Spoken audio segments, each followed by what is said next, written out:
और दोस्तों, मेरा नाम अभय कुमार है और आज आप जुड़ चुके हो मेरे यूट्यूब चैनल जिसका नाम है कुमार अभय। आज हम पढ़ेंगे 12th क्लास का जो प्रथम अध्याय है, जो पहला लेसन है उसके बारे में।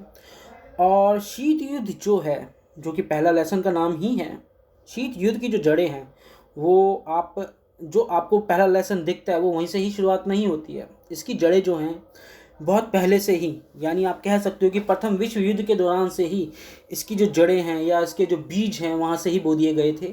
परंतु हमें इन सब चीज़ों को तो कवर करना ही है, क्योंकि आपके एग्ज़ाम के पॉइंट ऑफ व्यू से भी मुझे समझाना है। 12th क्लास के लिए ये क्लासेस हैं, जो आर्ट्स के बच्चे हैं, जो पॉलिटिकल साइंस पढ़ते हैं, जिनके पास पॉलिटिकल साइंस जैसा विषय है और बहुत शानदार और खूबसूरत विषय है, जिससे हमें विश्व की राजनीति के बारे में पता चलता है, कैसे मनुष्य अपना व्यवहार करता है और मनुष्य के व्यवहार से जो राजनीति किस प्रकार से प्रभावित होती है और राजनीति किस प्रकार से मनुष्य को प्रभावित करती है। इन सब चीज़ों के बारे में हमें इस लेसन के माध्यम से समझ में आएगा।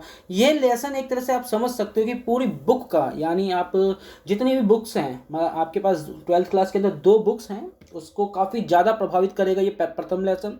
आप देखो कि भारतीय राजनीति में भी शीत युद्ध का प्रभाव पड़ता है। ठीक है, मैं इसे आगे के लेसन में बताऊंगा, इसे समझाने की कोशिश भी करूंगा, क्योंकि कम समय में ज़्यादा चीज़ों को पढ़ने की हम कोशिश करेंगे और समझने की ये भी बात करेंगे कि किस प्रकार से जो ये शीत युद्ध हुआ था इसके क्या रीज़न रहे हैं। शीत युद्ध, आपको पता होना चाहिए दोस्तों कि हर घटना के पीछे अपना ही एक कारण होता है, और उन कारणों के बारे में हम जानकारी प्राप्त करेंगे कि जिस प्रकार से शीत युद्ध उत्पन्न हुआ विश्व के सामने, वो किस प्रकार से दुनिया को प्रभावित कर रहा था और किस तरह से ये भारत को भी प्रभावित कर रहा था। इस नज़रिए से तो हम इस विषय को देखेंगे ही, क्योंकि ये बड़ा दिलचस्प हो जाता है कि भारत को किस प्रकार से प्रभावित करता है शीत युद्ध। और हम ये भी समझने की कोशिश करेंगे कि विश्व राजनीति के अंदर शीत युद्ध किस कैसे काम करता है। शीत युद्ध की वजह से आप देखोगे क्या किस तरह से दुनिया के देशों के बीच में जो संबंध हैं वो बदलते हैं। ठीक है, और आपको यहाँ पे ये भी समझ में आएगा विश्व राजनीति के अंदर कोई भी परमानेंट दोस्त नहीं है, परमानेंट फ्रेंड नहीं है, कोई परमानेंट एनिमी नहीं है। जिसके साथ हित मिल जाए वह उसके साथ कभी भी दोस्त बन सकता है, कभी भी दुश्मन बन सकता है। तो ये तो बस परिस्थितियों पे आधारित है। हाँ, ये समझने को भी काफ़ी हमें मदद करता है कि अंतर्राष्ट्रीय राजनीति किस प्रकार से काम करती है।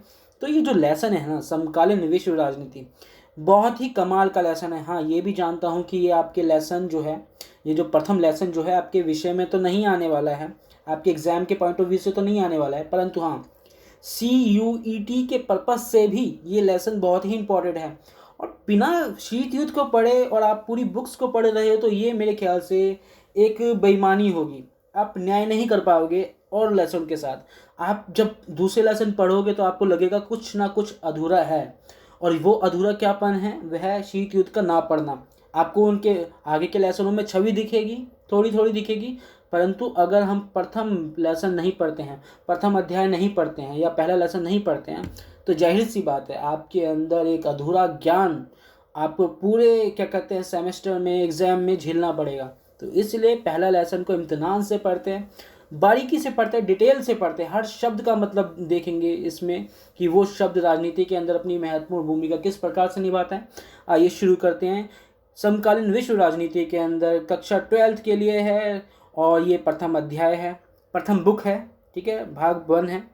तो देखते हैं कि पहला लेसन जो है शीत युद्ध, इसके बारे में हम पढ़ते हैं। जैसे कि आपको पता ही है शीत युद्ध, आपको लगता नहीं कि शीत युद्ध अगर आप सुना जाए तो अपने आप में ही एक अटपटा सा शब्द है शीत युद्ध। यानी शीत का मतलब क्या होता है दोस्तों? शीत का मतलब होता है ठंडा, और युद्ध का मतलब, युद्ध तो आप जानते ही हो, युद्ध की स्थिति में व्यक्ति जो देश होते हैं आपस में लड़ते हैं। और युद्ध की भी अपनी परिभाषा है कि हाँ, जब 1000 व्यक्ति मरते हैं झड़प के अंदर, लड़ाई के अंदर, तो उसे युद्ध की संज्ञा दे दी जाती है। तो ये ऐसा कैसा युद्ध है जिसमें ठंडा ये शब्द जोड़ रखा है पहले, यानी शीत जोड़ रखा है। तो हम इसी सब चीज़ों के पहलुओं के बारे में जानकारी प्राप्त करेंगे कि इस युद्ध की, यानी शीत युद्ध की तासीर ही ठंडी थी, जिसकी वजह से ये जो युद्ध है, शीत युद्ध है, आप देखोगे कि ये शीत युद्ध तीसरे विश्व युद्ध में नहीं बदल पाता है, क्योंकि इसकी जो तासीर थी, जो इसकी प्रकृति थी, जो इस शीत युद्ध का जो आप कह सकते हो जो प्रकृति थी, स्वभाव था, वो बहुत ही ठंडा था। तो आइए शुरू करते हैं शीत युद्ध का दौर। पहले परिचय से पढ़ते हैं कि परिचय क्या है। अध्याय का जो प्रथम अध्याय है, इस प्रथम जो 2 बुक्स हैं उसका प्रथम भाग है और प्रथम जो लेसन है, अध्याय है, इसके बारे में हम जानकारी प्राप्त करते हैं और शीत युद्ध का दौर के बारे में प्राप्त करेंगे, मतलब जानकारी प्राप्त करेंगे। क्योंकि ये मेरी दोस्तों पहली क्लास है, हो सकता है मैं यहाँ पे थोड़ा अटकूँ क्योंकि मेरे को ऑफलाइन पढ़ाने की ज़्यादा मतलब इंटरेस्ट है और ये मेरा फर्स्ट टाइम है कि मैं ये क्लास ले रहा हूँ 12th क्लास की, और यहाँ पे थोड़ा हेजिटेशन हो सकता है। इससे पहले भी मेरा एक यूट्यूब चैनल था जिसका नाम था एक्सप्लोर अफेयर। सॉरी, माफ़ करना, मैं थोड़ा अलग हट के बात कर रहा हूँ टॉपिक से, परंतु हाँ उस पर भी मैंने थोड़ा काम करा था, परंतु मैंने 12th क्लास के बच्चों के लिए नहीं वो मतलब कंटेंट डाला था। जैसे करंट अफेयर्स में जो भी इवेंट होते हैं दुनिया भर के अंदर, राजनीति के अंदर जो बदलाव होते हैं, उस पर उन बिंदुओं पर मैंने अपने क्या कहते हैं प्रकाश डाला था, अपने विचार रखे थे और किस प्रकार से दुनिया के देशों के बीच में संबंध थे उनके बीच में मैंने लेक्चर दिए हैं, भारतीय राजनीति के बारे में बताया। बस हाँ, ज़्यादा लेक्चर नहीं है, 10 लेक्चर थे। फिर किसी कारणवश, किसी दुर्भाग्यवश वो मैं यूट्यूब चैनल आगे बढ़ा नहीं पाया था। तो ये आज फिर से मौका मिला है दोस्तों, ये आपका ही एक सपोर्ट हो सकता है कि मुझे ये जो यूट्यूब चैनल जो मैंने नया खोला है इसको आगे बढ़ाने में आप बड़ी सहायता दोगे। तो शुरू करते हैं बिना देरी किए। काफ़ी ज़्यादा बोल लिया हूँ मैं, थोड़ा बोलने की आदत है, क्या करूँ, राजनीति का विद्यार्थी हूँ तो बोलने की आदत तो मुझे है ही है। चलो पढ़ते हैं परिचय के बारे, परिचय से शुरुआत करते हैं। शीत युद्ध का दौर और परिचय। ध्यान रखो, हम दौर के बारे में बात करेंगे, यानी जिस समय शीत युद्ध चल रहा है इससे पीछे की घटनाओं के बारे में हम इस लेसन के अंदर थोड़ा थोड़ा पढ़ेंगे। परंतु क्योंकि मैं पढ़ाने की कोशिश करूँगा और यहाँ पे 12th क्लास के तो बच्चे पढ़ेंगे ही पढ़ेंगे, साथ साथ वो भी बच्चे इसमें जुड़ सकते हैं जो ग्रेजुएशन कर रहे हैं या फिर अपनी बुनियाद राजनीतिक विषय में मजबूत करना चाहते हैं, चाहे वो किसी भी कंपटीशन की तैयारी क्यों ना कर रहे हो, वो भी इस क्या कहते हैं लेक्चर की सहायता ले सकते हैं, इस लेसन की सहायता ले सकते हैं। क्योंकि बिना इस लेसन के आप अपने जो नींव है राजनीति के अंदर, वो भी अंतर्राष्ट्रीय राजनीति में, आप नहीं बना सकते पूरी तरह से। तो शुरू करते हैं परिचय से, शीत युद्ध का परिचय, क्योंकि शीत युद्ध का दौर है उसके अंदर जो परिचय है इसके अंदर हम बात करते हैं। ये अध्याय पूरी पुस्तक के एक पूर्व पीठिका है। पूर्व पीठिका का मतलब क्या होता है दोस्तों? पूर्व पीठिका का मतलब होता है एक तरह से एक बैकबोन है पूरे अध्याय के अंदर। आप पाओगे ये जो देख रहा है ना आपको दोस्तों, मेरे को अभी फर्स्ट टाइम यूज़ कर रहा हूँ दोस्तों, गलती हो जाए ये एप्लीकेशन चलाने के लिए, क्योंकि मुझे तकनीकी का इतना ज्ञान नहीं है और जब तकनीक का ज्ञान नहीं होता है तो गलतियाँ होती हैं। इसके लिए मैं क्षमा प्रार्थी मांगना चाहता हूँ। तो अगर कहीं गलती हो, अगर कहीं आप डिस्टर्ब हो रहे तो मुझे माफ़ करना। तो हाँ, थोड़ा कम कोशिश ज़रूर करूँगा अपनी गलतियों को सुधारते हुए आपको पूरी चीज़ों की जानकारी आप तक पहुँचा सकूँ। तो हाँ, ये अध्याय पूरी पुस्तक के लिए एक पूर्व पीठिका है। पूर्व पीठिका का मतलब समझ में आता दोस्तों? एक बैकबोन है। अगर इस लेसन को नहीं पढ़ोगे, यानी ये बुक आपको ये बोलने की कोशिश कर रही है, ये अध्याय, ये जो लेसन ये आपको बोलने की कोशिश कर रहा है दोस्तों, अगर आपने ये पहला लेसन नहीं पढ़ा तो आपको पूरी बुक के अंदर कुछ भी चीज़ें समझ में नहीं आएंगी, क्योंकि पूरी बुनियाद इस ही लेसन के आधार पर तय की गई है दोस्तों। समझ में आ रहा है ना मैं क्या समझाने की कोशिश कर रहा हूँ? तो यहाँ पे यही बताने की कोशिश की गई है कि ये पूर्व पीठिका प्रस्तुत करती है, एक तरह से नींव रखती है ये शीत युद्ध जैसा लेसन जो है। आगे बढ़ते हैं। शीत युद्ध की समाप्ति को समकालीन विश्व राजनीति की शुरुआत की तरह देखा जाता है। किसकी तरह देखा जाता है? एक समकालीन विश्व राजनीति की शुरुआत। समकाल का मतलब होता है आज से लेके जो पिछला जो 100 साल बीता हुआ है, 100 साल के अंदर की जो घटनाएं हैं उसे समकालीन विश्व राजनीति से जोड़ने की बात की जा रही है। यानी अब से लेके जो भी 100 साल के दौरान जो चीज़ें घटित हुई है राजनीतिक तौर पे, उसको जोड़ने की बात की जा रही है। तो कहने का मतलब शीत युद्ध की समाप्ति को समकालीन विश्व राजनीति की शुरुआत की तरह देखा जाता है। मैं ये भी कहना चाहता हूँ दोस्तों कि आप अगर मेरा ये लेसन पढ़ते हो तो अपने बुक खोल के बैठो, जो भी आप पढ़ रहे हो तो उसके नोट बनाते चलना, क्योंकि मैं जो चीज़ समझाऊंगा अगर आपने कॉपी के अंदर उस वर्ड्स का मीनिंग नहीं आपने सर्कल करके उसे मीनिंग लिख लेना, ठीक है। और बार बार इस लेसन को, इस लेक्चर को सुनने की कोशिश करना। आपको ये चीज़ों के बारे में जब जानकारी अच्छे से हो जाएगी, इस लेसन को अगर आपने अच्छे से पढ़ लिया तो आपके लिए आने वाले लेसन बहुत ही लाभदायक होंगे। आगे बढ़ता हूँ। तो हाँ, तो राजनीति की शुरुआत की तरह देखा जाता है, तो समकालीन विश्व राजनीति की शुरुआत की तरह देखा जाता है। यही समकालीन विश्व राजनीति इस पुस्तक की विषय वस्तु है, यानी पूरी तरह से इस बुक की एक तरह से नींव है। इसलिए यह उचित ही है कि हम कहानी की शुरुआत शीत युद्ध की चर्चा से करते हैं। शीत युद्ध की चर्चा से करेंगे कि किस प्रकार से शीत युद्ध अपने क्या कहते हैं शीत युद्ध प्रभाव डालता है, ठीक है, विश्व राजनीति के अंदर। तो शीत युद्ध की चर्चा करेंगे इस अध्याय में। हम इस अध्याय से यह साफ होगा कि किस तरह दो महाशक्तियां संयुक्त राज्य अमेरिका और सोवियत संघ का वर्चस्व शीत युद्ध के केंद्र में था। अब ध्यान देने वाली बात यही है दोस्तों, शीत युद्ध से पहले 2 विश्व युद्ध हो चुके थे। इसके बारे में अभी मैं समझाऊंगा भी, पहले थोड़ा इसे समझ लेते हैं। इससे मतलब शीत युद्ध से पहले 2 विश्व युद्ध हो चुके थे, प्रथम विश्व युद्ध और द्वितीय विश्व युद्ध। प्रथम विश्व युद्ध जो होता है वह 1914 से 1918 के बीच में होता है, और जो द्वितीय विश्व युद्ध होता है वह 1939 से 1945 के बीच में द्वितीय विश्व युद्ध होता है। और ख़ास बात यही है दोस्तों कि जैसे ही सेकेंड वर्ल्ड वार समाप्त होता है, एंड होता है, तो सेकेंड वर्ल्ड वार समाप्त होने के बाद से ही शीत युद्ध की शुरुआत हो जाती है। इसके पीछे की भी रीज़न बताऊंगा, पहले इसे थोड़ा सा पढ़ लेते हैं। हाँ, तो यहाँ तक आ गए थे। संयुक्त राज्य अमेरिका और सोवियत संघ का वर्चस्व शीत युद्ध के केंद्र में था। एक तरह से आप कह सकते हो एक बैलेंस बन गया था। द्वितीय विश्व युद्ध के बाद शक्ति का संतुलन बन चुका था, और ये शक्ति का जो संतुलन है ना, वो अमेरिका और यूएसएसआर के बीच में बना हुआ था। अच्छा, ये जो शब्द मैंने बोला है शक्ति का संतुलन, ये क्या होता है, जो कि शीत युद्ध के दौरान हमने देखा, ठीक है, या हम जो पढ़ रहे हैं। अभी तो हम सिर्फ पढ़ ही सकते हैं इस चीज़ के बारे में, हम वहाँ पे तो थे नहीं उस टाइम पीरियड के अंदर, तो अभी तो हम सिर्फ इस चीज़ की जानकारी ले सकते हैं किताबों के माध्यम से। तो कहने का मतलब क्या है कि ये जो हाँ, तो ये जो शक्ति का संतुलन है ना, वो एक तरह से मान के चलो 2 शक्ति अगर बराबर हैसियत रखती हैं शक्ति के हिसाब से, शक्ति दोनों के पास एक समान है, तो आप कह सकते हो कि शक्ति का संतुलन है। यानी एक जैसी 2 महाशक्तियाँ खड़ी हैं विश्व के अंदर, और उनके बीच में शक्तियों का एक बैलेंस बना हुआ है, शक्तियों का एक संतुलन बना हुआ है। तो इसलिए आप कह सकते हो कि ये शक्ति का संतुलन है। तो शीत युद्ध में ये शक्ति का संतुलन हम देखेंगे, परंतु ये शक्ति का जब संतुलन टूटता है 1989 में और 1990 में, तो आप देखोगे कि कैसे अमेरिका पूरे विश्व के अंदर डोमेन करती है, प्रभुत्व में आती है, वर्चस्व में आ जाती है। तो ये बड़ा खास, यहाँ बड़ा इंटरेस्टेड पॉइंट होगा कि जैसे ही यूएसएसआर हारती है, वैचारिक युद्ध जो हारता है शीत युद्ध, और जब ये शीत युद्ध हारता है ना, तो इसके बाद अमेरिका बहुत ही ज़्यादा शक्ति के साथ उभर कर आता है। वैसे तो उसके पास शक्ति पहले से बहुत ज़्यादा थी, हर मसले के अंदर, हर मामले के अंदर, हर पहलू के अंदर वो यूएसएसआर से कहीं आगे था। परंतु जब यूएसएसआर का जब बट जाता है, यूएसएसआर खत्म हो जाता है, यूएसएसआर की जो वैचारिक जो युद्ध होता है वो समाप्त हो जाता है, तो अमेरिका उभर कर आता है। तो अमेरिका, कहने का मतलब क्या है, शक्ति का संतुलन टूटा, और इस संतुलन में जो कमज़ोर है वो हार गया, और जो ताकतवर है वो और उभर कर और अपनी मजबूत शक्ति के साथ उभर कर आगे आया है। तो इसे शक्ति का संतुलन टूटना भी कहा जाता है।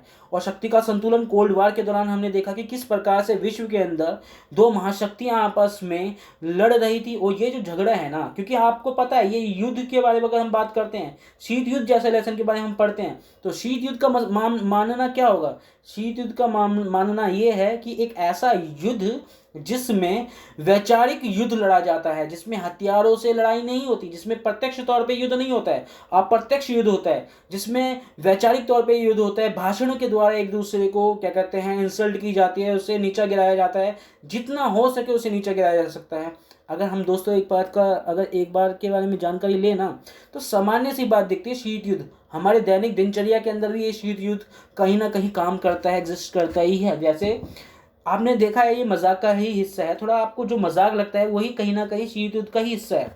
आप बस उसको रिलेट करके देखो, ये थोड़ा एग्जाम्पल है, थोड़ा फनी वे में, कि गली के अंदर जो 2 आंटियां हैं जो आपस में जब उनकी बनती नहीं है ना, तो वो एक दूसरे को नीचा गिराने की कोशिश करती है, परंतु उन दोनों के बीच में हाथापाई की या एक दूसरे को मारने की स्थिति नहीं बनती है जब तक वो हिंसा का सहारा नहीं लेते हैं और एक दूसरे को गालियाँ देते हैं या एक दूसरे को बुरा भला बोलते हैं, तो उनके बीच में भी तो एक शीत युद्ध ही चल रहा होता है।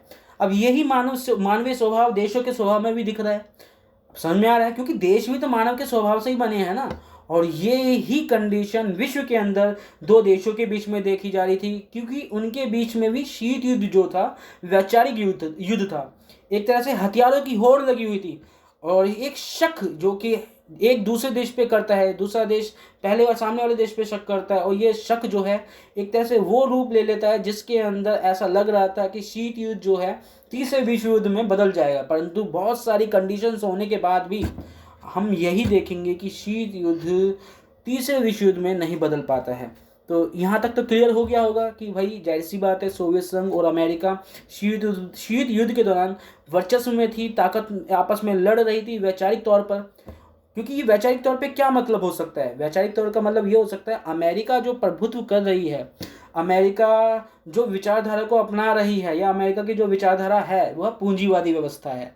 अच्छा, पूंजीवादी अगर व्यवस्था की अगर हम बात करते हैं ना दोस्तों, पूंजीवादी व्यवस्था का मतलब होता है व्यक्ति की आर्थिक गतिविधियों में राज्य का, सरकार का हस्तक्षेप। यानी व्यक्ति बिल्कुल खुला है, व्यक्ति बिल्कुल फ्रीडम है, वो अपनी क्षमता से, जो मनुष्य की जो क्षमता है, कार्य करने की क्षमता है, उस कार्य करने की क्षमता से अगर वो धन संपत्ति अर्जित करता है तो उन धन संपत्ति में राज्य सरकार का किसी भी प्रकार के हस्तक्षेप नहीं होगा।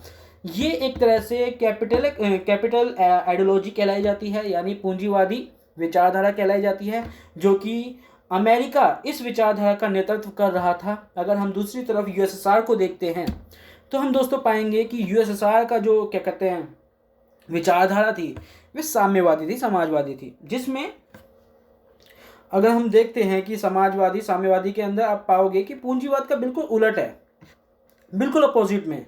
इसे कैसे समझना है कि व्यक्ति की आर्थिक गतिविधियों में सरकार का हस्तक्षेप, राज्य का हस्तक्षेप, यानी व्यक्ति अपनी कार्य क्षमता से जो भी पैसा कमा रहा है तो वो व्यक्ति का नहीं होगा, वह पैसा सरकार का होगा, राज्य का होगा। यानी जो व्यक्ति जिस घर में रह रहा है, जिस संपत्ति का वो इस्तेमाल कर रहा है, वह व्यक्ति की नहीं होगी, अपनी नहीं होगी, वो संपत्ति सरकार की होगी।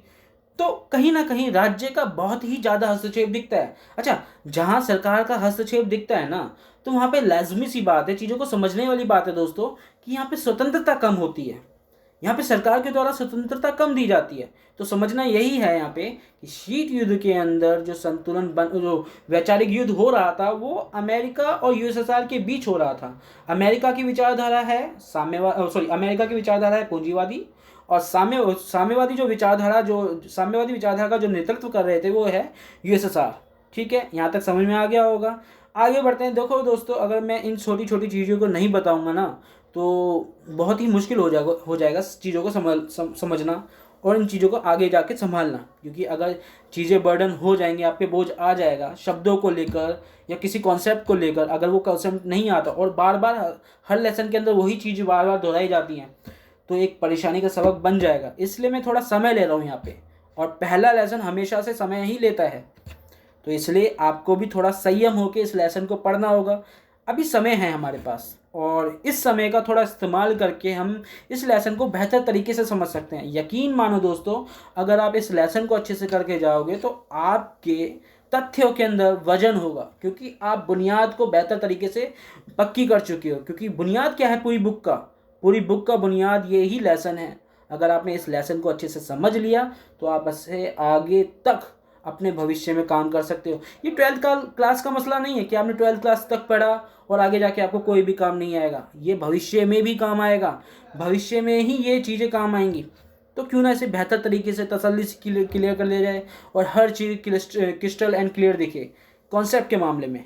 तो यहाँ तक बात समझ में आ गई थी दोस्तों कि हाँ, तो वर्चस्व का यहाँ पे भी बताया था कि सोवियत संघ का केंद्र, थोड़ा इसका मतलब ब्रुश का इस्तेमाल करते हैं ना कि हाँ ये रहा, तो शीत युद्ध की समर स्थलियों तक भी ले जाएगा।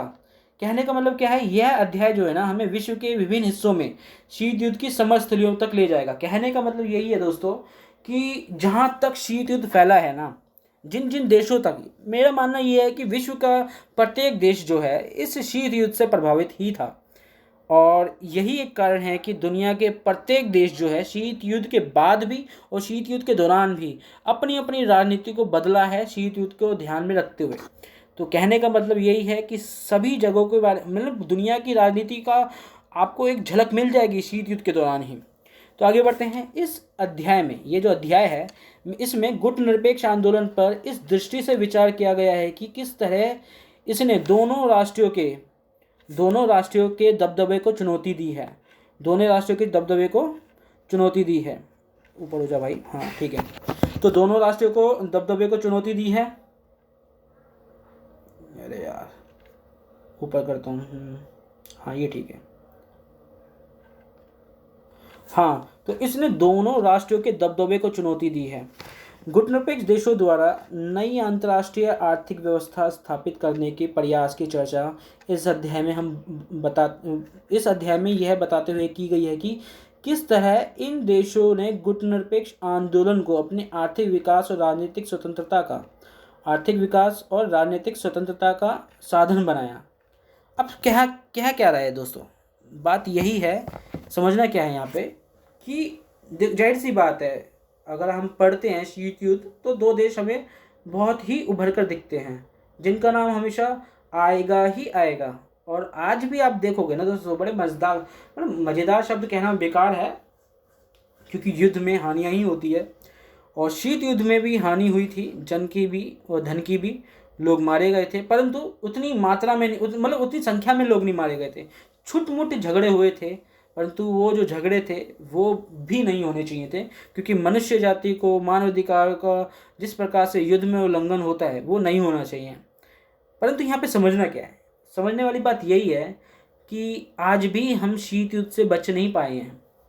आज भी कहीं ना कहीं शीत युद्ध का प्रभाव दिख रहा है।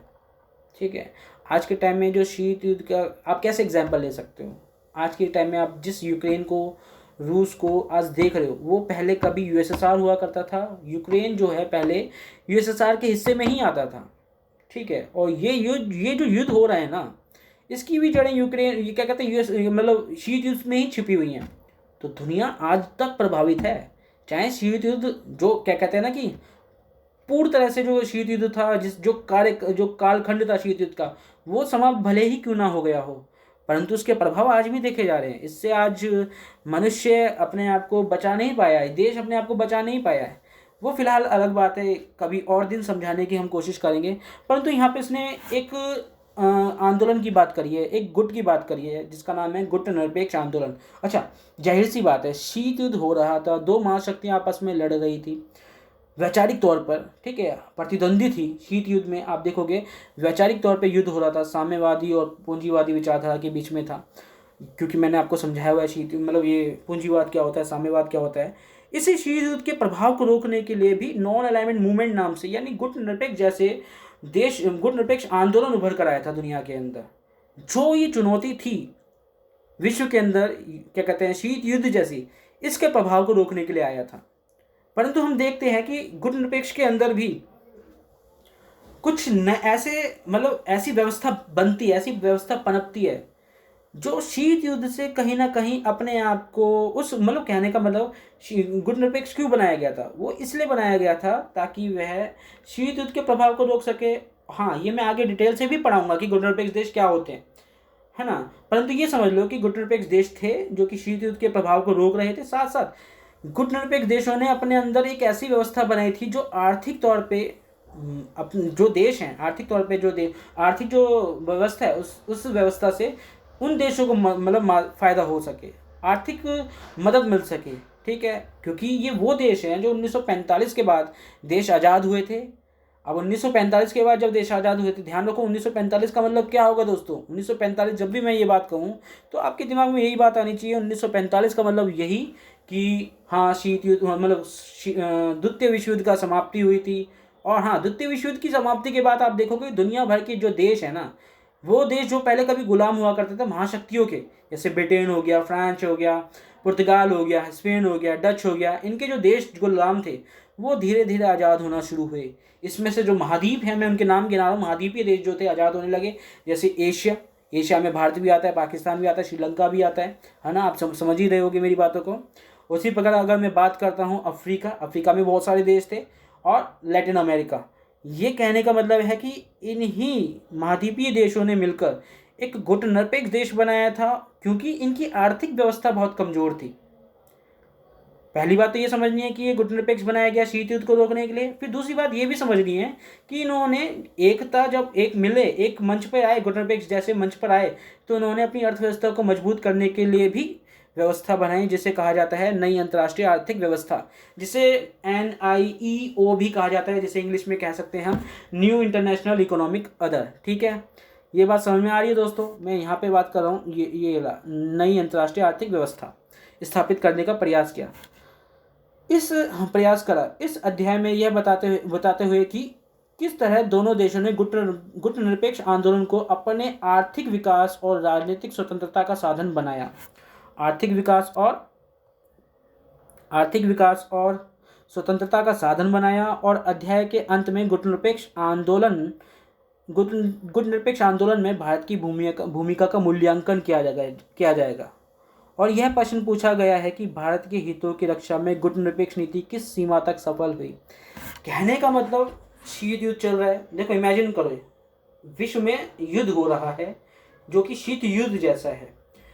विश्व के जो देश हैं वो आपस में बट चुके हैं इस विचारधारा को लेकर, और जो बटे हैं उनके बीच में बैर ही है, दुश्मनी ही है। और जो छोटे छोटे जो देश बड़े महाशक्तिशाली देशों के साथ जो शामिल हुए थे, उनका खुद का अपना एक इंटरेस्ट था, पर्पस था, जैसे राष्ट्रीय सुरक्षा को लेकर। आपको मैं बता दूं दोस्तों कि जो पाकिस्तान है ना, वो भी सुरक्षा के मसले को लेकर, क्योंकि वो सुरक्षा चाहता था भारत से अपनी, तो उसने अमेरिका के सैनिक गठबंधन में या अमेरिका के वैचारिक गठबंधन में अपने आप को गठबंधित कर लिया था। तो कहने का मतलब ये है कि यहाँ पे जो नॉन अलाइनमेंट मूवमेंट जो है ना, इससे भी अलग जो देश हैं, उन जरूरी नहीं कि एशिया के संपूर्ण देश ही इसमें चले गए थे, नॉन अलाइनमेंट मूवमेंट के अंदर शामिल हो गए थे। कुछ ऐसे देश थे जो नहीं गए थे, परंतु गुटनिरपेक्ष देश का यही मसला हो सकता है कि गुटनिरपेक्ष देश ने शीत युद्ध के प्रभाव को तो रोका ही रोका, साथ साथ अपनी अर्थव्यवस्था पे भी ध्यान दिया। और बड़ा मुद्दा ये है कि गुटनिरपेक्ष आंदोलन का जो आइडिया है ना, वो भारत के प्रधानमंत्री श्री जवाहरलाल नेहरू के द्वारा दिया गया था, और ये भारत की विदेश नीति में भी शामिल है। आज भी हम इस चीज़ को फॉलो करते हैं। तो किस प्रकार से शीत युद्ध के अंदर या शीत युद्ध के दौरान इस गुटनिरपेक्ष नीति की भूमिका रही है, और भारत की क्या छवि रही थी, भारत ने क्या स्टैंड लिया, भारत ने क्या फैसले लिए थे गुटनिरपेक्ष के ये शीत युद्ध के दौरान गुटनिरपेक्ष में रहते हुए, तो ये बड़ा देखना बड़ा दिलचस्प होगा। और कितना सफल होता है गुटनिरपेक्ष नीति को लेकर, अपनी जो नीति बनाई थी, तो इन सब चीज़ों को देखना पड़ेगा दोस्तों। अच्छा, ये यहाँ तक बात समझ में आ गया। परिचय, देखो परिचय अगर आपने समझ लिया तो आप समझ, जाहिर सी बात है ये पूरा बुक का ही पूर्व पीठिका है ये लेसन, शीत युद्ध का दौर। शीत युद्ध आपने पढ़ लिया तो मान के चलो आपने अपनी बुक का 75% जो है हिस्सा है कवर कर लिया है। ठीक है, क्योंकि शीत युद्ध का प्रभाव वैचारिक तौर पे इस पूरी बुक के अंदर आपको देखेगा। ठीक है, आप समझ लो कि ये बुक नहीं पढ़ी, ये लेसन नहीं पढ़ा तो आपका ये इस लेसन के बिना बुक पढ़ना, तो आप अपने साथ बेईमानी कर रहे हो, समय के साथ बेईमानी कर रहे हो, और ये कहीं ना कहीं आपको आगे जाके ही तकलीफ देगा। एक बार में अच्छे से पढ़ लेते हैं ताकि चीज़ें जल्दी से जल्दी सुधर जाएंगे, संभल जाए। तो यहाँ तक आपने परिचय दोस्तों पढ़ ही लिया है। अब हम आगे जाके पढ़ते हैं शीत युद्ध का दौर। तो परंतु मुझे ये और समझाना है कि शीत युद्ध का जो दौर है ना, इसके कारण क्या, ये शीत युद्ध आया कैसे। आपको पता है दोस्तों कि हर घटना के पीछे अपना ही कोई ना कोई एक कारण होता है, हर घटना का अपना कारण होता है। तो शीत युद्ध का भी कोई ना कोई कारण हुआ होगा। नहीं समझ में आ रहा? अरे जाहिर सी बात है यार, मनुष्य हम आप क्यों हैं, अपने माँ बाप की वजह से। हमारा होना हमारे माँ बाप का कारण है। ठीक है, अब इसे थोड़ा मतलब माइंड पे मत लेना, गलत मत समझना, परंतु इसे एग्जाम्पल के तौर पे समझना। दुनिया के अंदर जो भी चीज़ घट रही है ना, उसके पीछे कोई ना कोई एक रीज़न है, कारण है। तो शीत युद्ध क्यों हुआ, शीत युद्ध के कहीं ना कहीं पीछे कोई ना कोई तो कारण रहा होगा ना। तो आपको बस दोस्तों यही समझना है कि क्या क्या रीज़न है, देख लेते हैं दोस्तों। ठीक है, हाँ थोड़ा सा एक मिनट यहाँ से एक और PDF खोल लेता हूँ, मैंने बनाई है आप लोगों के लिए। उसमें थोड़ा बताया गया कि किस प्रकार से शीत युद्ध से पहले की जो घटनाएं हैं ना, उसके बारे में अच्छे से समझाया गया। मैंने इसे बनाया है, थोड़ा समय लिया था इसके लिए 10-15 मिनट के लिए, ताकि आप लोगों को जल्दी समझ में आ सके। ठीक है दोस्तों, थोड़ा सा जूम कर लेते हैं। अच्छा, हम क्या पढ़ने वाले हैं। पहली बात तो ये कि ये जो चैनल है अभय कुमार क्लासेस से यूट्यूब चैनल, इसे भाई दोस्तों मेरा पहला वीडियो है, तो आप इसे सब्सक्राइब कर लीजिए। और हाँ, आगे भी बढ़ते हैं। शीत युद्ध की जड़ें जो हैं देखते हैं कहाँ फैली हुई हैं, पहला विश्व युद्ध, फर्स्ट वर्ल्ड वार। अब फर्स्ट वर्ल्ड वार अगर हम देखते हैं ना दोस्तों, आप पाओगे कि फर्स्ट वर्ल्ड वार में जो कालखंड है वो 1914 से 1918 के बीच में है। ठीक है, यहाँ तक बात समझ में आ रही है। अब अच्छा, 1914 और 18 के बीच की बात है, तो इसमें ऐसी कौन सी प्रमुख घटनाएं घटी जो शीत युद्ध को प्रभावित करती हैं? अच्छा, सबसे महत्वपूर्ण जो घटना घटी है ना, अच्छा आप ये जो घटना घटी है ना, उसमें है 1917 की कम्युनिस्ट रेवोल्यूशन, यानी साम्यवादी क्रांति, जिसे बोल्शेविक क्रांति भी कहते हैं।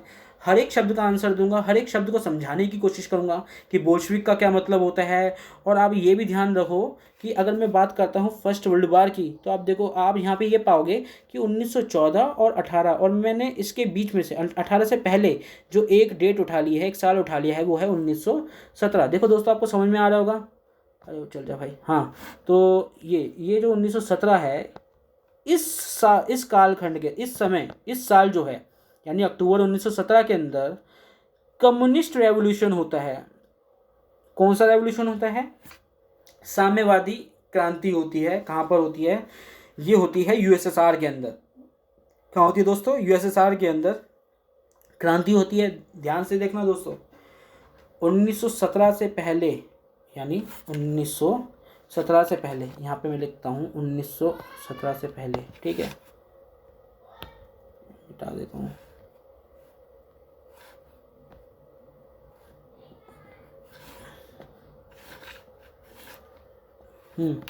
तो 1917 से पहले की अगर हम बात करते हैं, बिफोर की हम बात करते हैं, पहले की बात करते हैं दोस्तों, तो 1917 से पहले जो है ना, जो रूस जो था, यूएसएसआर नहीं बना अभी दोस्तों, ध्यान रखना। 1917 की क्रांति के बाद आप देखोगे साम्यवादी, 1917 में क्रांति होती है यूएसएसआर रूस के अंदर, और 1922 के अंदर आप पाओगे कि यूएसएसआर जो रूस जो है यूएसएसआर बन जाता है। तो एकदम से उन क्रांति के बाद ही एकदम से वो नहीं बन जाता है यूएसएसआर। ठीक है, उसे थोड़ा समय लेना पड़ा, कुछ सालों का। तो 1917 से 1922 तक, यानी 5 साल के इस गैप के अंदर आप पाओगे कि वो 1922 के अंदर यूएसएसआर बनता है। ठीक है, तो परंतु हमें ये समझना है 1917 से पहले यहाँ पे कौन सी व्यवस्था थी, कहाँ पर? रूस के अंदर कौन सी व्यवस्था थी? अच्छा, ये बात ध्यान रखो दोस्तों कि रूस के अंदर 1917 से पहले सामंतवादी व्यवस्था थी। कौन सी व्यवस्था थी बेटा?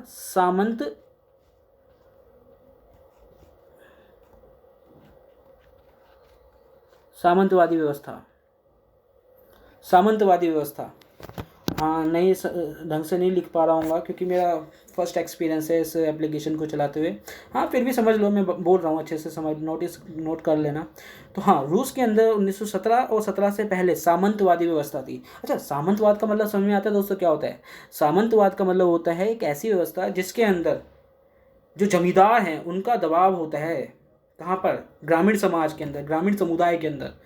अब ये क्या मतलब होता है? आप ये पूछोगे सर, ग्रामीण समुदाय के अंदर जमींदारों का मतलब क्या, जमींदारों का प्रभुत्व का मतलब क्या हो गया? ऐसे समझ लो कि सामंतवाद जो होता है ना, सामंत का मतलब यही होता है कि जमीन के टुकड़े। ठीक है, यानी इसे इंग्लिश में बोला जाता है फ्यूडल सिस्टम। Feudal system. अच्छा, इस फ्यूडल सिस्टम या इस सामंतवादी व्यवस्था के अंदर ना 2 वर्ग उभर कर आए थे रूस के अंदर। सामंतवादी व्यवस्था के अंदर आप पाओगे कि 2 वर्ग उभर कर आए। एक तो था जमींदारी व्यवस्था, और एक ऐसा जमींदारी लोग, यानी जमींदार किसान लोग जिनके पास बड़े बड़े ज़मीन के टुकड़े होते थे, बहुत ही ज़्यादा, मतलब ज़्यादा एकड़ में उनकी ज़मीनें होती थी, बहुत, क्या मतलब आप समझने की कोशिश करो, ज़मीन बहुत सारी होती थी उनके पास। ठीक है, और उसी समाज के अंदर, उसी ग्रामीण समुदाय के अंदर, समाज के अंदर आप पाओगे कि कुछ ऐसे लोग थे, कुछ ना उनकी संख्या ज़्यादा है, जिनके पास ज़मीन नहीं है, खेती करने लायक ज़मीन नहीं है। ठीक है, उनकी संख्या ज़्यादा है और उनके पास ज़मीन नहीं है। अच्छा, आपको लगता नहीं है कि कुछ लोगों के पास संपत्ति का या ज़मीन का एक बहुत बड़ा हिस्सा जो है गांव के अंदर, बहुत ही ज़्यादा हिस्सा बड़ा जो है वो उनके अधिकार क्षेत्र में आता है, जबकि जो दूसरे लोग हैं, दूसरे लोग का मतलब गरीब किसान। कौन बच्चे? गरीब किसान। गरीब किसान। गरीब किसानों के पास ना के बराबर क्या थी? ज़मीनें थी। और जो भी, मान के चलो, अगर कुछ गरीब ऐसे भी किसान होते थे, उनके पास इतनी ज़मीन हो पाती थी कि वो बस अपना गुजारा कर सके। गुजारे का मतलब क्या हो गया सर? गुजारे का मतलब ये हो गया बच्चों कि यहाँ पर इतनी ही ज़मीन थी कि बस उसमें वो अपनी फसल का कुछ ही हिस्सा उगा सकते थे, क्योंकि ज़मीन का जो क्षेत्र था, जो ज़मीन का जो एरिया क्षेत्र जो है वो काफ़ी कम है, और उस कम के अंदर बस वो उतना ही उगा पाते थे जितना वो अपने लिए खा सके। अच्छा, जब खाओगे तो फिर आप कमाओगे कैसे? कमाने के लिए ज़मीन, इतनी बड़ी ज़मीन हो यानी उसमें आप कमा भी लो, जो अधिशेष जो क्या कहते हैं उपज हो, वो उस अधिशेष उपज को आप मार्केट में बेच सको। तो कहने का मतलब सारा खेल जो है ज़मीनों को ही लेकर था। और इस सारी ज़मीनों के अंदर आप पाओगे अधिकतर जो ज़मीनें होती थी वो बड़े बड़े जमींदार, बड़े बड़े किसानों के पास हुआ करती थी। जिससे क्या हो गया कि रूस के जो समाज के अंदर ना एक विषमता फैल गई थी, ग्रामीण समुदाय के अंदर एक विषमता फैल गई थी। और जिससे क्या है, जिनके पास ज़मीनें नहीं हैं उनके ऊपर काफ़ी ज़्यादा शोषण होता था। और क्योंकि इनके ऊपर ज़्यादा शोषण होता था, इसलिए इन लोगों के मन में जो जमींदार है, एक चेतना फैल रही थी, एक इनके मन में एक विचार उत्पन्न होने लगा कि हम जो हैं, जो गरीब किसान जो हैं, जो कि एक बड़ा हिस्सा है ग्रामीण समुदाय का, एक बहुत बड़ा हिस्सा जो है, एक शोषण का शिकार हो रहे हैं ऐसे लोगों के जिनके पास ज़मीन का हिस्सा है, यानी जो जमींदार हैं वो हम पे शोषण कर रहे हैं। तो ये सारी बातें बेटा 1917 में फिर से रिमाइंड कर रहा हूँ, 1917 से पहले, 1917 और 17 से पहले तक की बातें हैं, क्योंकि अभी क्रांति नहीं हुई है। इसकी मैं एक बैकग्राउंड हिस्ट्री को ब्रीफ कर रहा हूँ, थोड़ा सा समझाने की कोशिश कर रहा हूँ, क्योंकि यहाँ पे आपको समझ में आएगा कि हाँ भाई किस प्रकार से यहाँ पे जमींदारी व्यवस्था को हटाने के लिए आंदोलन चलते हैं। ठीक है, गरीब लोग, जो गरीब किसान हैं वो जो जमींदार हैं उनका विरोध करते हैं। अच्छा, तो यहाँ पर एक जार सिस्टम भी था, यहाँ पर जार था। जार का मतलब होता है जैसे राजा होते हैं ना, तो राजा था। राजा लोग जो हैं जमींदारों को सपोर्ट करते थे। और यहाँ पर एक व्यक्ति हुआ करते थे रूस के अंदर, जिनका नाम था लेनिन। क्या नाम था दोस्तों? लेनिन। ठीक है, पहले एक से हटा देता हूँ।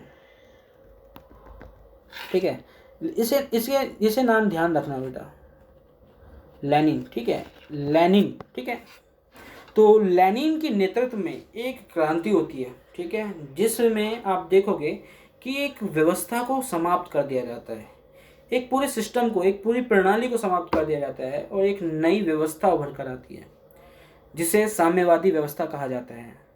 तो आप पूछोगे ये सर इतनी लंबी चौड़ी जो कहानी सुनाई है, इसमें शीत युद्ध का क्या मतलब, कहाँ से लिंक कर पाता है? आप कैसे कहोगे कि यहीं से जड़ें छिपी हुई हैं? तो समझने वाली बात दोस्तों यही है कि सामंतवादी जो व्यवस्था है ना, वो कहीं ना कहीं एक रूप, जो उसका विकृत रूप था, वो पूंजीवाद की ओर ज़्यादा प्रभावित था। और पूंजीवाद के अंदर जो क्षमता रखता है, आपने पढ़ा है ना, पूंजीवाद के अंदर एक लालच की वजह से ही व्यक्ति काम करता है, ताकि उसके जो व्यक्तित्व का विकास हो सके। क्योंकि व्यक्तित्व का विकास होगा, समाज का विकास नहीं होगा, यानी और लोगों का विकास नहीं होगा, क्योंकि जिसके पास ज़मीन है उसी को ही फायदा हो रहा है। तो इस व्यवस्था को समाप्त करने के लिए लेनिन ने, इस सामंतवादी व्यवस्था को समाप्त करने के लिए लेनिन ने कम्युनिस्ट रेवोल्यूशन लाई। ठीक है, अच्छा, इस कम्युनिस्ट रेवोल्यूशन से क्या हो गया कि जहाँ पहले अमेरिका जो है ना 1917 से पहले, 1917 और 17 से पहले यूएसएसआर के साथ बड़े अच्छे संबंध बनाए हुए था।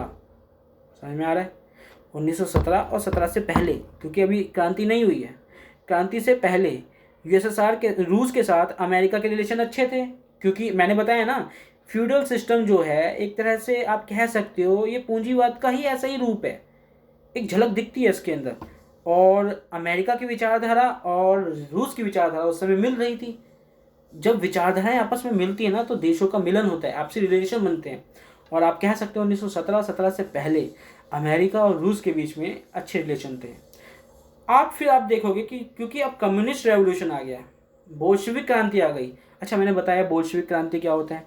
बोल्शेविक आपको किताब के अंदर भी दिख जाएगा। बोल्शेविक का मतलब क्या होता है? बोल्शेविक का मतलब होता है मेजॉरिटी, यानी बहुमत। ठीक है, तो यहाँ पे बहुमत की क्रांति होती है। यानी बहुमत का मतलब क्या? यानी गरीब किसान। मेजॉरिटी में कौन थे रूस के समाज के अंदर, ग्रामीण समाज के अंदर? ये गरीब किसान ही थे, और इन्हीं के दम पर ये क्रांति हुई थी। तो बोल्शेविक का मतलब ये समझ में आ गया। ठीक है, तो ये जो बोल्शेविक क्रांति है, या जो कम्युनिस्ट क्रांति है, जो रेवोल्यूशन है, इसकी वजह से अमेरिका के जो रिलेशन है ना, वो रूस के साथ बिगड़ जाते हैं।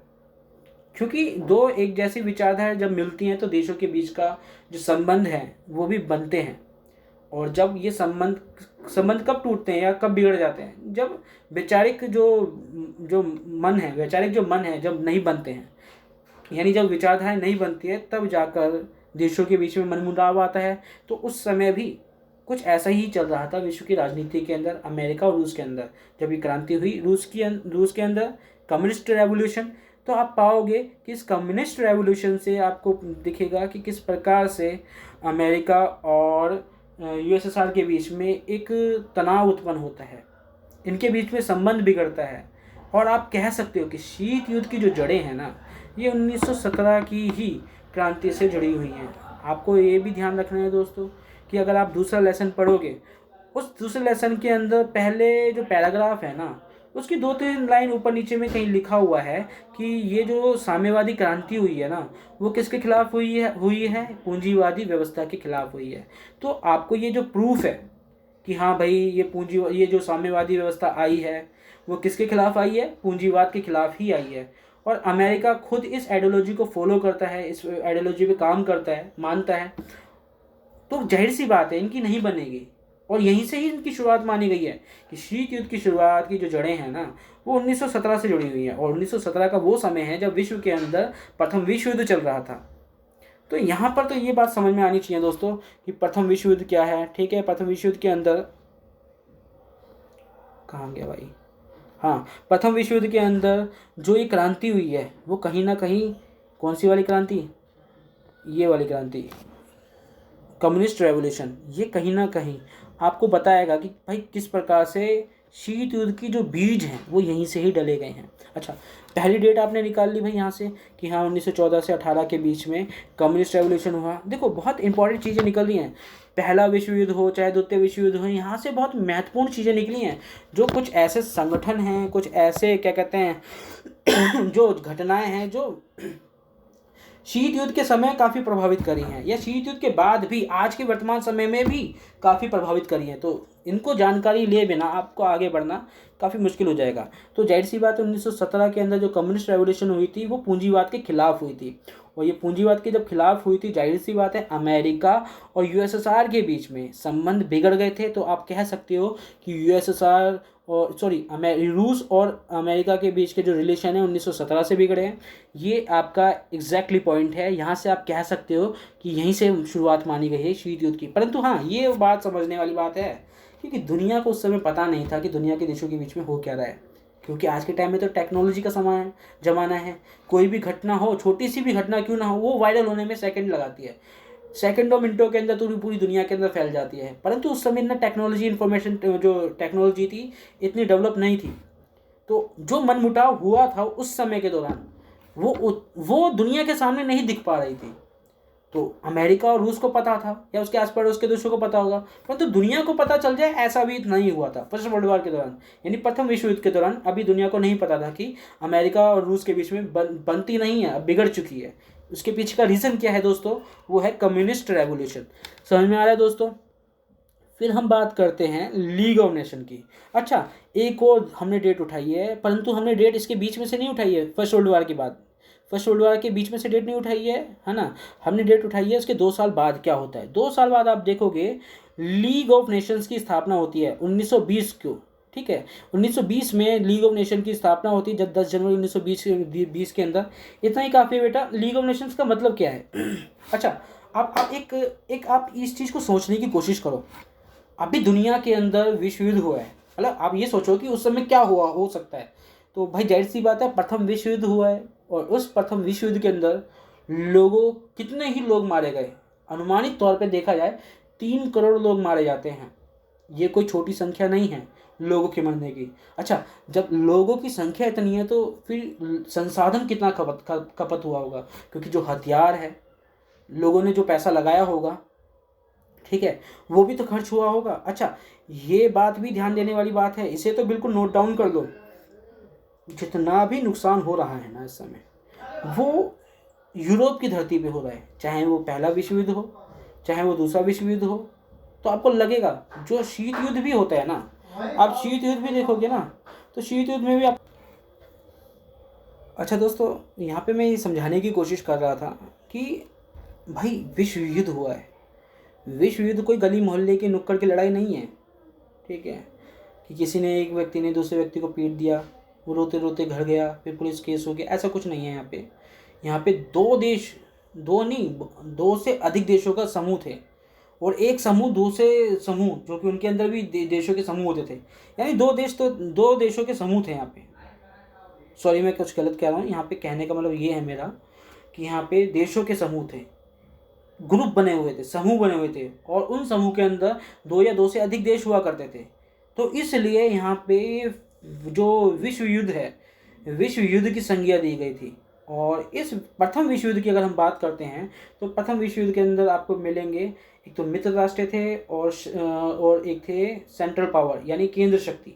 एक केंद्र शक्ति नाम का समूह था और एक था मित्र राष्ट्रीय समूह का नाम देश, मित्र राष्ट्रीय नाम के समूह देश थे। इन जो देशों के समूह थे, एक देश का समूह दूसरे देश के समूह से भिड़ रहे थे, लड़ रहे थे, एक दूसरे को मार रहे थे।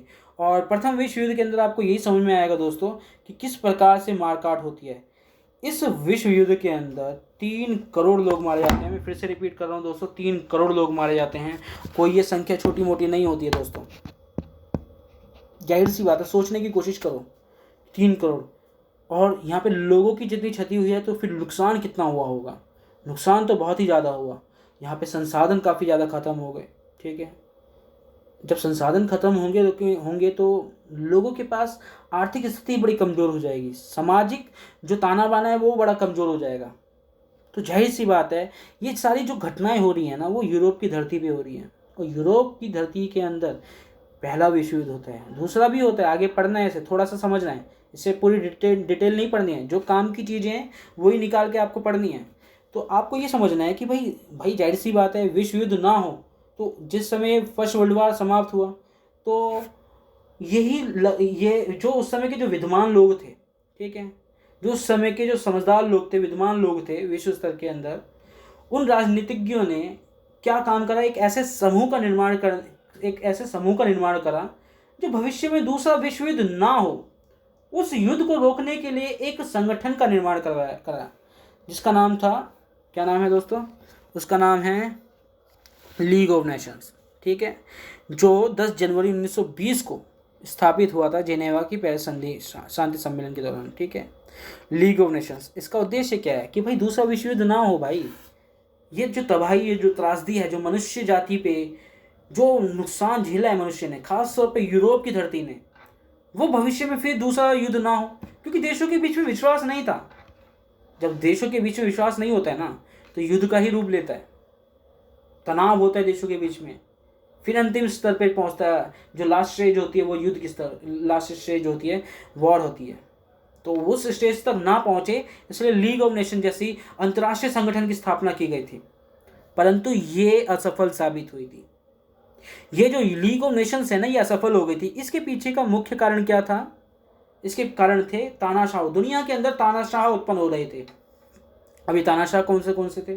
कुछ एक का नाम तो अब मैं जानता हूँ कि आप सभी को पता होगा, जो सुन रहे हैं, 2-4 लोग जो मेरी ऑडियो सुन रहे हैं अभी, या जो सुनेंगे भविष्य में, मैं उम्मीद करता हूँ संख्या बढ़े, तो आप देखोगे कि इसमें हिटलर नाम जो है काफ़ी प्रमुख है।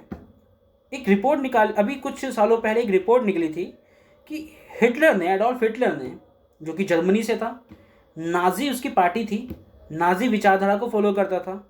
ठीक है, और नाजी विचारधारा को फॉलो करते हुए उसने जो उसकी जो रेस है, जो उसकी जाति है, आर्यन जाति, उसको उसने सुप्रीम माना दुनिया के अंदर, और विश्व के अंदर तानाशाही का रूप लिया। किसने? एडोल्फ हिटलर ने, जो कि जर्मनी का था, ऑस्ट्रिया में पैदा हुआ था, जर्मनी का था, और पहले विश्व युद्ध के अंदर जो त्रासदी थी उसको उसने देखा था, और उसने ये भी नोटिस करा था कि पहले विश्व युद्ध की सारी जिम्मेदारी, सारी गलतियां किसको बताई थी?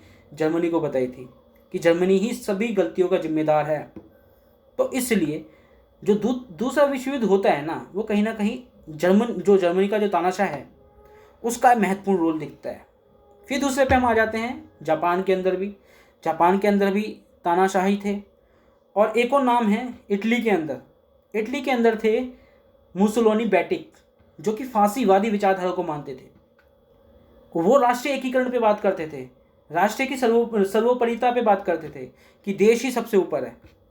और इन्होंने अपनी जनता को बहला फुसलाकर तानाशाही एक शासन व्यवस्था का रूप धारण कर लिया था। जिस प्रकार से आप देखोगे कि दुनिया के अंदर जर्मनी, जापान और इटली जैसे जो हैं लोग तानाशाही करते हैं, मानव अधिकारों को नुकसान पहुंचाते हैं, देशों को जीतते हैं, यानी एक देश दूसरे देश पर अटैक कर रहा है सीधे तौर पे, क्योंकि अभी फर्स्ट वर्ल्ड वॉर समाप्त हुआ है और लीग ऑफ नेशन बनाई गई है। लीग ऑफ नेशन में ये बताया गया था भाई मानव अधिकार को सुरक्षित करना है, देशों की संप्रभुता का सम्मान करना है, राष्ट्रों के बीच में मतलब राष्ट्रों के बीच के जो क्या कहते हैं सहयोग है, मित्रता है, वो बनाए रखनी है। परंतु एडोल्फ हिटलर आता है, मोसोलिनी बैटिक आता है, जापान के जो तानाशाह आते हैं, ये जो जितने भी तानाशाह हैं जर्मनी, जापान, इटली के, ये लीग ऑफ नेशन के सभी उद्देश्यों को विफल बना देते हैं। यानी जो उद्देश्य थे लीग ऑफ नेशंस के, उन सभी उद्देश्यों पे पानी फेर देते हैं।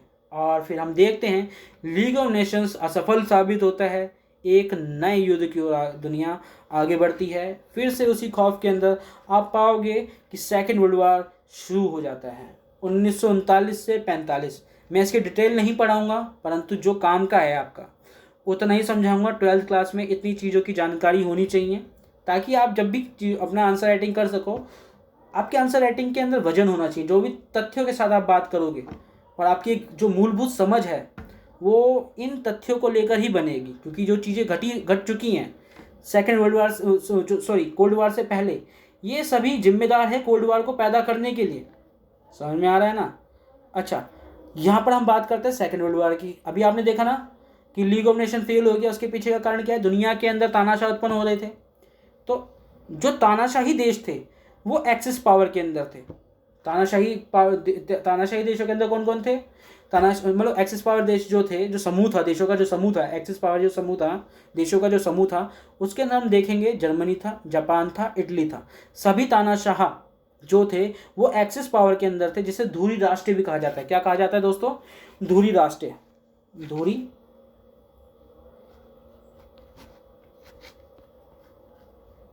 राष्ट्र, ठीक है, धुरी राष्ट्र था। और अगर हम देखते हैं एलाइड पावर के अंदर, एलाइड पावर यानी मित्र राष्ट्र, मित्र राष्ट्र ने, देखो जाहिर सी बात है यार, ये ग्रुप फिर से क्यों उभर कर आ रहे हैं, ये द्वितीय विश्व युद्ध क्यों हो रहा है? क्योंकि ये जो तानाशाह हैं वो दुनिया के लिए अब खतरा बन रहे हैं। और इस खतरे को निपटने के लिए, क्योंकि ये तानाशाही जो देश हैं ये जब उभर कर आएंगे तो दुनिया बाकी जो देश है उनके लिए भी खतरा उत्पन्न करेंगे। तो इसलिए एलाइड पावर के जो देश हैं, वो एलाइड जो देश हैं, एलाइड समूह जो है, यानी उसके जिसे कहा जाता है हिंदी में मित्र राष्ट्र। क्या कहा जाता है दोस्तों? मित्र राष्ट्र। समझ में आ रहा है बच्चों? हाँ, तो ये मित्र राष्ट्र है। अब इस मित्र राष्ट्र के अंदर कौन कौन देश थे? मित्र राष्ट्र के अंदर थे बच्चे यूएसए, यूएसएसआर, यूके, ब्रिटेन भी, ठीक है, और रूस। यूएसए, यूएसएसआर, यूके, रूस, ये थे एलाइड पावर के अंदर। किसके अंदर था बच्चे? एलाइड पावर के अंदर, जिसे मित्र राष्ट्र भी कहा जाता है। किसे क्या क्या कहा जाता है? मित्र राष्ट्र, ठीक है। ये मित्र राष्ट्रीय देशों के समूह था, यूएसए, यूएसएसआर, यूके और रूस, ठीक है। नीचे चीन भी लिख सकते हो, परंतु प्रमुख तौर पे ये इन्हीं देशों का समूह था जिसे मित्र राष्ट्रीय समूह कहा जाता है। ये मित्र राष्ट्रीय समूह जो ग्रुप है, ये जो समूह है, वो लड़ रहा था एक्सिस पावर से। एक्सिस पावर बोले तो उसे बोलते हैं धुरी राष्ट्र। क्या बच्चे? धुरी राष्ट्र। अब धुरी राष्ट्र के अंदर कौन कौन है? धुरी राष्ट्र के अंदर जापान, इटली,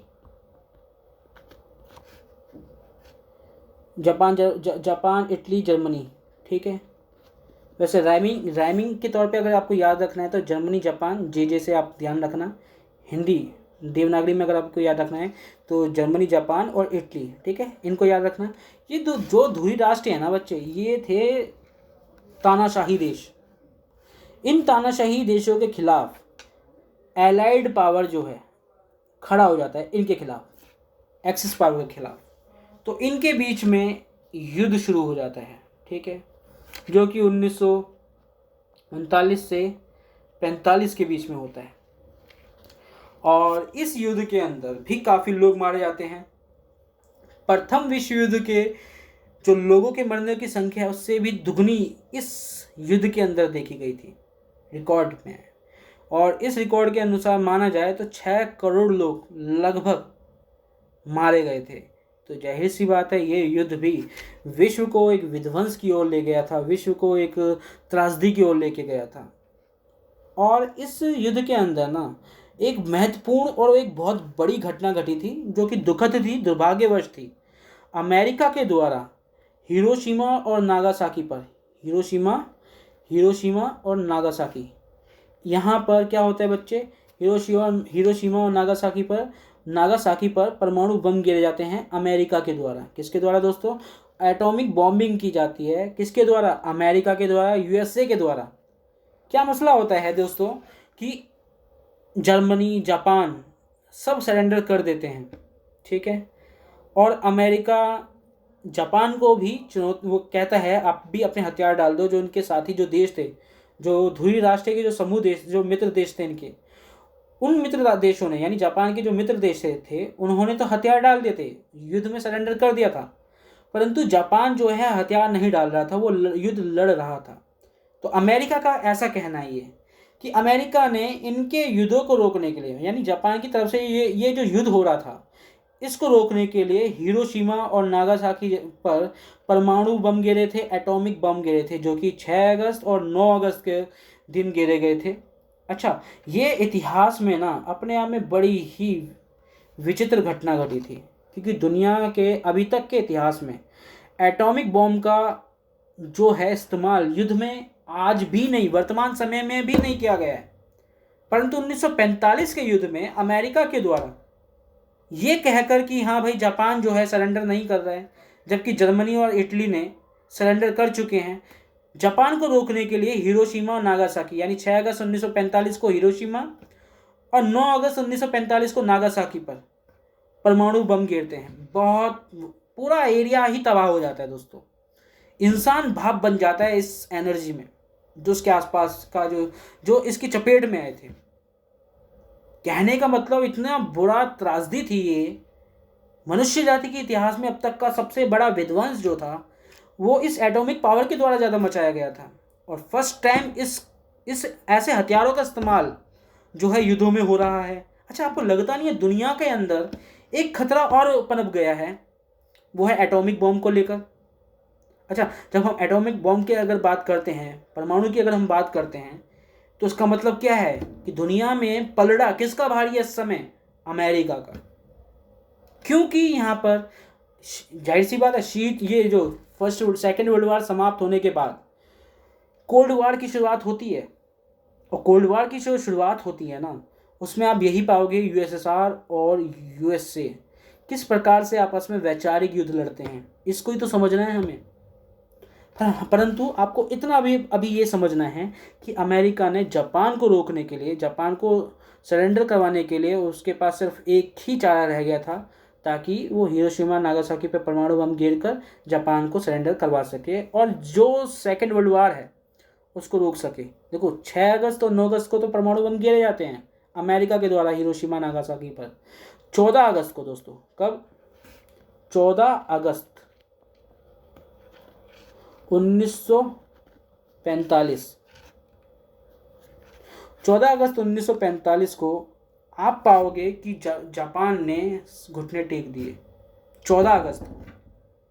और 14 अगस्त को जापान का हथियार डालने का मतलब क्या है? अब विश्व के अंदर द्वितीय विश्व युद्ध समाप्त हो गया है। अच्छा, जब द्वितीय विश्व युद्ध समाप्त हो गया तो उसके बाद क्या घटनाएं घटी सेकेंड वर्ल्ड वॉर के बाद, ये देखना बहुत अपने आप में इंटरेस्टेड है, क्योंकि आपके एग्ज़ाम के पॉइंट ऑफ व्यू से, जो आपका बोर्ड का एग्ज़ाम आने वाला है 12th क्लास का, उसके पॉइंट ऑफ व्यू से बहुत ही इंपॉर्टेंट है। आफ्टर सेकेंड वर्ल्ड वॉर जो तीसरा पॉइंट है दोस्तों, ठीक है, ये जो तीसरा पॉइंट है आफ्टर सेकेंड वर्ल्ड वॉर, कौन सी घटना घटी थी? पहली घटना है दोस्तों एक तो ये अमर्ज हुई थी, पावर अमर्ज हुई थी यूएसए और यूएसएसआर की, यानी विश्व के अंदर महाशक्ति के तौर पर उभर कर आई थी अमेरिका और सोवियत संघ। अमेरिका और सोवियत संघ जो है विश्व के अंदर दो मात्र ऐसी शक्तियां थी जो विश्व के अंदर बहुत ही ताकतवर थी। अच्छा, इसके पीछे का रीज़न पता है क्या था? आपको पता है कि ब्रिटेन जैसा जो देश था, एक टाइम पे ऐसा था कि ब्रिटेन की हुकूमत पूरी दुनिया पर चलती थी। उसके साम्राज्य में कभी भी सूर्यास्त नहीं होता था, और कोई ऐसा क्षण नहीं था, कोई ऐसा सेकंड नहीं था कि उसके हर सेकंड में जब खून ना बहे। हर सेकंड खून बहता था दोस्तों, हर सेकंड। तो उसका साम्राज्य दुनिया भर के अंदर था। परंतु ऐसा क्या हुआ कि ब्रिटेन, फ्रेंच, पुर्तगाल, ठीक है, डच, ऐसे जो देश हैं इनकी शक्ति कमज़ोर हो गई और ये सेकेंड वर्ल्ड वॉर के बाद उभर कर नहीं आए। इसके पीछे का कारण है बेटा दोस्तों युद्ध लड़ना। ब्रिटेन ने युद्ध लड़े, पहला विश्व युद्ध लड़ा, फिर दूसरा विश्व युद्ध लड़ा, पहला विश्व युद्ध भी चल रहा है यहाँ, पहला विश्व युद्ध भी चल रहा था, वो भी ख़त्म हुआ, सेकेंड विश्व युद्ध भी हुआ, वो भी ख़त्म हुआ। साथ साथ उसके जो गुलाम देश हैं जैसे एशिया, अफ्रीका, लैटिन अमेरिका के अंदर खुद भारत भी ब्रिटेन का गुलाम रह चुका है। मैं ब्रिटेन का नाम इसलिए ले रहा हूँ दोस्तों क्योंकि आपके लिहाज आपको समझ में आता है, थोड़ी थोड़ी आपने इतिहास पढ़ा है कि ब्रिटेन ने भारत को भी गुलाम बनाया था। और ब्रिटेन ने भारत को ही नहीं, लगभग दुनिया के देशों को गुलाम बना रखा था। और साथ साथ ब्रिटेन के साथ साथ जो और यूरोप के जो देश हैं उन्होंने भी यही काम करा था। तो आपको समझ में आएगा दोस्तों कि ब्रिटेन जो है अपने आप में कमज़ोर हो गया था। पहला विश्व युद्ध लड़ गया, सेकेंड वर्ल्ड वॉर लड़ गया, उसकी जो सामाजिक स्थिति बहुत कमज़ोर हो गई, आर्थिक स्थिति बहुत कमज़ोर हो गई थी, ऊपर से दबाव वहाँ से बन रहा था जो उसके दो गुलाम देश थे। उन देशों के अंदर एक संघर्ष छिड़ गया, खुद भारत के अंदर भी यही संघर्ष छिड़ा था कि अब यह सही समय है कि भारत को ब्रिटेन के चंगुल से आज़ाद बनाना है, तो उस पर जो दबाव बनाया जाए। तो दुनिया के अंदर दुनिया से दबाव पड़ रहा था ब्रिटेन के अंदर। तो जो समाज का, जो ब्रिटेन का जो समाज है, जो अर्थव्यवस्था है, वो बिल्कुल चरमरा गया था। आपको समझ में आ रहा है ना दोस्तों? ब्रिटेन भी यूरोप के अंदर आता है और यूरोप के बहुत सारे जो देश हैं उन्होंने क्या कहते हैं दुनिया के बहुत सारे देशों को, यानी दुनिया के महाद्वीपों को गुलाम बना रखा था। उनमें सबसे बड़ा जो नाम आता है वह ब्रिटेन भी आता है। तो यहाँ पे यही बात समझनी है दोस्तों, क्यों आखिर यहाँ पे बड़ी महाशक्ति उभर कर आई? इसका पीछे का कारण क्या है? दो महायुद्ध लड़ लिए थे इन शक्तियों ने, जैसे ब्रिटेन ने, फ्रेंच ने, ठीक है। तो इनके पास इतनी क्षमता बची नहीं थी कि वो इन युद्धों के बाद भी अपनी शक्ति को बनाए रखें या और ताकत के साथ उभर कर आए। इनके पास इतनी क्षमता नहीं थी। तो इसलिए आपको ये बात तो समझ में आनी चाहिए, केवल और केवल दुनिया के अंदर दो ही ऐसे देश होते हैं जिनके पास क्षमता थी, ताकत थी, वो थे यूएसए और यूएसएसआर, अमेरिका और यूएसएसआर, यानी सोवियत संघ जिसे कहा जाता है। यहाँ पे बात समझ में आ रही है दोस्तों? ये जो है यहाँ पर ये वाला जो पॉइंट है इसे मैंने क्लियर करवाया है, ये वाला पॉइंट, ठीक है। अब हम बात करते हैं थर्ड वर्ड। आपको अभी मैंने क्या बताया, हर चीज़ का एक लिंक है सॉरी, हर चीज़ का एक कारण बन रहा है। जैसे ब्रिटेन जैसा देश के पास इतनी क्षमता नहीं थी कि वह दुनिया के गुलाम देशों को संभाले या अपनी अर्थव्यवस्था को संभाले या ब्रिटेन के समाज को संभाले, तो जाहिर सी बात है ब्रिटेन की क्षमता कमज़ोर हो रही थी। और उसी प्रकार और भी यूरोपियन देश, वो भी क्या कहते हैं विश्व युद्ध में क्या कहते हैं काफ़ी ज़्यादा बिजी थे, उनकी अर्थव्यवस्था बिल्कुल चूर चूर हो गई थी।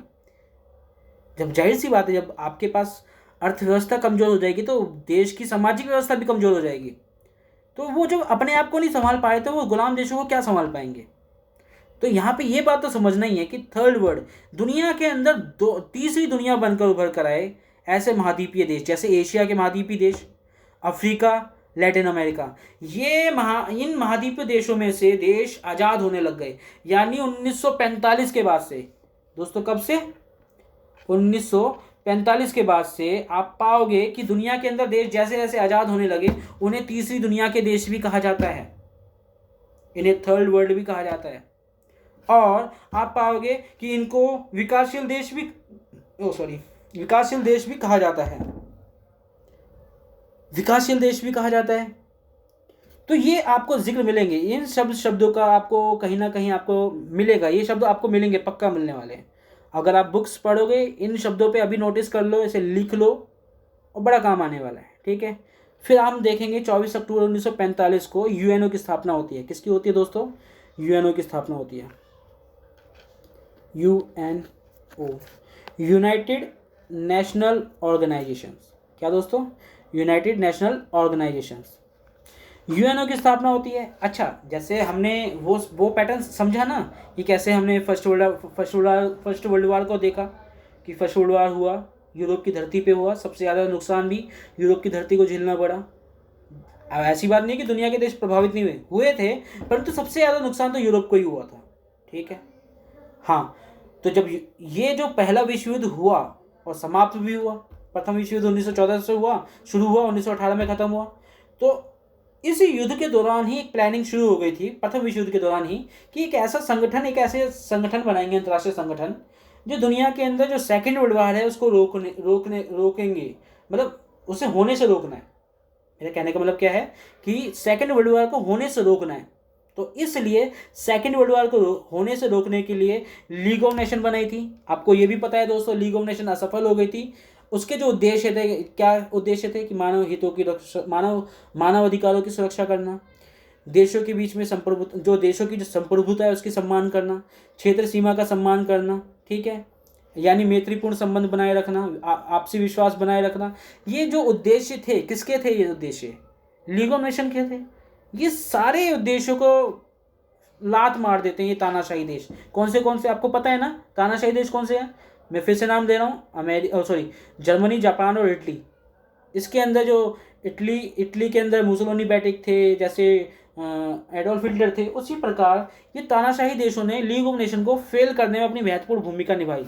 आप देखते हो कि जब ये तानाशाही दुनिया के अंदर आती है तो उसको रोकने के लिए मित्र राष्ट्रीय देश भी आते हैं।